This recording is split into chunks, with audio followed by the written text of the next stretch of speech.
My dad disowned my sister years ago because he felt she had betrayed him. Dad is now dying of cancer, and my sister won't accept that he still won't talk to her.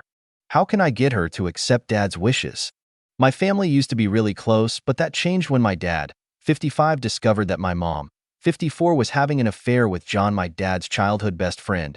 He was basically his brother back then, and he was my dad's best man in his wedding with Mom. He begged her to stay and work things out, but my mom ended up leaving him for John, and eventually they got a divorce and my mom ended up marrying John 5 months later. My twin sister Sarah, 27, was always the stereotypical daddy's girl. Dad spoiled her a bit more than the rest of us, and she was basically his shadow back then, and that's why it was really surprising to us that Sarah chose to stay with our mom after the divorce. Back then, me and her were the only ones to still live with our parents. We have other 4 brothers. I choose to stay with Dad and Sarah choose to live with Mom, and in the weekends, she come to stay with me and Dad. I choose to stay with Dad and I occasionally went to Mom's house. To say that the divorce and my sister choosing to stay with Mom if up my dad is an understatement. He tried to act like he was okay in front of us, but every single weekday for the year following the divorce I could hear him cry himself to sleep. After the divorce, the relationship between Sarah and Dad didn't change that much. He started to spoil her a bit more than the usual and still remained the usual super dad, showing up in every parent-teacher conference, ballet recital, and soccer match, and being the most present dad possible. Things started to change when she suddenly changed her mind about med school. Our dad is a surgeon, and she always said that she wanted to follow his steps, but Mom and John ended up pressuring her to change her career path to become a lawyer. Mom and John are both lawyers. During her studies, John started mentoring her and they become really close. After she finished her education, he got her a job at his law firm. On to the issue. Sarah got engaged. My dad was absolutely thrilled about her wedding. He gave Sarah a blank check for her dream wedding. To be fair, he did this to all of us. He really liked weddings. But in Sarah's case, he was really excited because she is his only daughter, and I always remembered him talking about walking her down the aisle.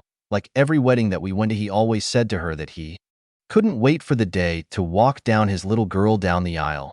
One day before the wedding, Sarah drops the bomb that Dad and John will be walking her down the aisle together. Well, Dad is the most non-confrontational person to walk on this earth, and she expected him to just suck it up. He didn't do that. They got into a huge fight.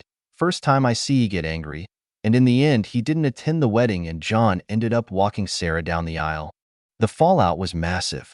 After the wedding, Dad and his side of our family basically disowned her and their relationship became non-existent. She tried to reach out after a while and make amends several times, but he simply didn't want to talk or hear about her. We expected him to turn around when she gave birth a year later, but he doesn't even want to meet her kids.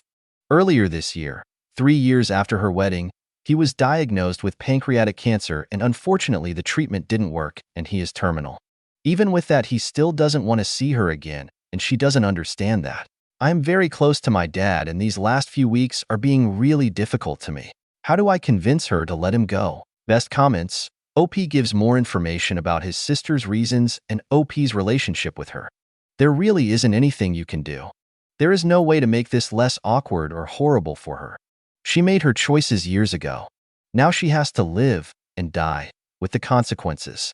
I know you would like to make it easier, but I would just step back from this.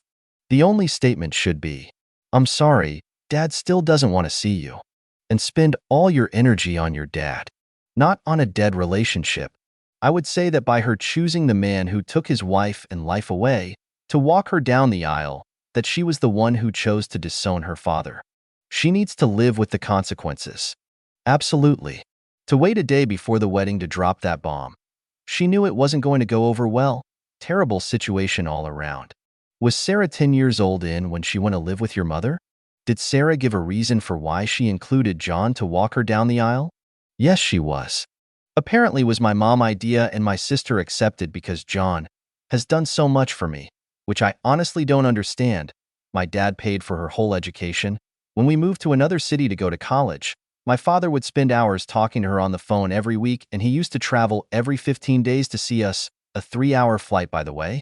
You haven't mentioned what your own relationship with Sarah has been like, but if the two of you have kept in touch and are at least cordial, I'd recommend reaching out to her. My relationship with her, it's great. We are really close. She knew the whole story. Our parents' divorce was as civil as possible, but she knew about the whole thing. It's not like it was a family secret or anything like that. I and my older brothers told her before the wedding that this was a bad move, that she was pouring salt on Dad's wounds. She didn't listen. I was really pissed at her after the wedding, but we really can't stay mad at each other for long periods of time. We shared a womb, we just can't. I will be always there for her. She is trying to reach out Dad since the wedding. The problem is she knows that she F up really bad, and the regret of this whole thing is eating her alive. I was talking to my brother-in-law today, and he told me that she barely sleeps, practically doesn't eat. I really don't know what to do here. Are people glossing over the fact the daughter took her dad's money for a dream wedding, and after it was spent then she tells him, "Oh, by the way, that dream of you walking me down the aisle, you need to share that dream with the guy that stole your wife and split up your family." That was an absolutely scumbag move. Update: 45 days after the first post. Some people asked for an update. Unfortunately, life isn't all about happy endings. This is a sad ending. A week after I posted the original post, my dad started getting worse. His health started declining really fast. We lost him exactly 1 month ago. It wasn't pretty. I never thought it would be, but I never thought it would be that heartbreaking. He was in a lot of pain. He'd been through so much in these last months. As heartbreaking as it was to us, he deserved to rest. He was tired. In the end, he was lucid enough to say his goodbyes to me and my older brothers. Hearing him saying what he said to me was one of the most painful and beautiful moments of my life. His words to me meant a lot. I won't say exactly what he said because I believe that it's just too personal. He said goodbye to my 2 daughters, 11-month and 2-year-old. It was just like when I was a kid. He gave them a kiss on the forehead, told them to be good girls, and said that he loved them. It was something I won't ever forget, and it hurts like hell that they are so young to understand what happened. They still ask about Grandpa, and every time I try to explain to them that he isn't coming back, they don't seem to understand that, and how can I blame them? I'm only 27. I honestly don't get it. I was supposed to get a lot more years with my dad. It doesn't seem fair at all. The worst part was my twin sister Sarah. Dad died without speaking to her. I tried to talk to him about her, but he wasn't interested in speaking with her. She started getting more desperate and suddenly he died. It was expected, but she was in denial. His funeral was beautiful. A lot of people shared their stories about him. It was nice. Sarah saw Dad for the first time since the night before her wedding. She didn't recognize him. He was very skinny. Dad was always a bit overweight, the famous dad bod. But he had lost a lot of weight from cancer. She cried a lot during the whole funeral. Mom and John tried to show up at the ceremony and my uncles were forced to kick them out of the funeral. Good effing riddance. Dad's will went as expected as it could. Dad's family came from old money, petrochemicals. So he always had a lot of money. He left a little bit of money and properties divided equally to all his kids, including Sarah. He left a trust fund, which was a lot of money. For all his grandkids, including Sarah kids which he never met. It was honestly expected. My dad never really cared about money that much. He just wanted us to be comfortable and assure that his grandkids all had something to support them. The tricky part was the personal things. He left a really big letter to all of us, except Sarah. It was really personal stuff. In my letter, he spoke to me about our story, about my childhood. It was really nice. I must have read the letter like 100 times and I cried every single time. One of Dad's favorite hobbies was photography.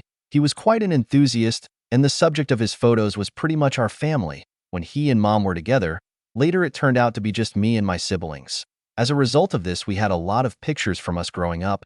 He gave each of us a photo album, and behind each photo, he wrote something, where it has taken in a few words.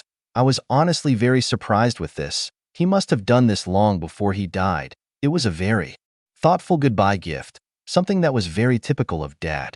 Sarah didn't get a letter, and her album didn't have anything wrote behind her photos, and when she found out about this, she had a mental breakdown. The regret was eating her alive, still is. She was admitted to a hospital and spent an entire week there. She is doing a bit better now, getting a little better every day. Her husband and I are really confident in her recovery. She is sleeping and eating almost normally now. She still starts to cry randomly multiple times on a daily basis, but it's getting better. At least that's what I am telling to myself. Which brings us to last week. My wife and I discovered that we are expecting again. It wasn't planned or anything like that. My wife switched birth controls last month and she spends a week without taking the pill. Is still very early in her pregnancy, so we haven't told anyone yet. The thing is that I'm really angry. I'm angry that my future kid is not going to be able to meet Dad. I'm effing pissed, honestly. It doesn't seem fair at all. I'm angry and I'm scared. My dad was supposed to guide me in the whole parenthood process. He was teaching me a lot of us with my daughters. I'm effing scared of doing this without him. I'm scared of not being a good father like he was to me because my kids deserve that. This is it, folks. This whole situation could be a lot better. This is honestly a bitter ending. Doesn't seem fair at all.